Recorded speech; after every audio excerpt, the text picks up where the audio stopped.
तुला अक्कल आहे का? अक्कल आहे का तुला? अरे दारू किती महाग झाली आणि तू अशी शिपडीत होय. हा अरे ठेम ठेम वाचवलं पाहिजे ना आता. ते रीतिरिवाज. रीतिरिवाज आहे ना आता घाल चुलीत. दारू आहे ना आता जपून पेली पाहिजे. किती महाग झाली समजलं का? दुसरा बरा.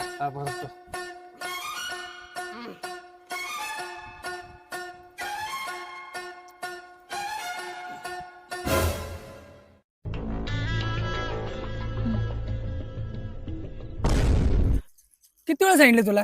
हा दारू किती महाग झाली. वायर आहे घाली तुला सांगितलं ना.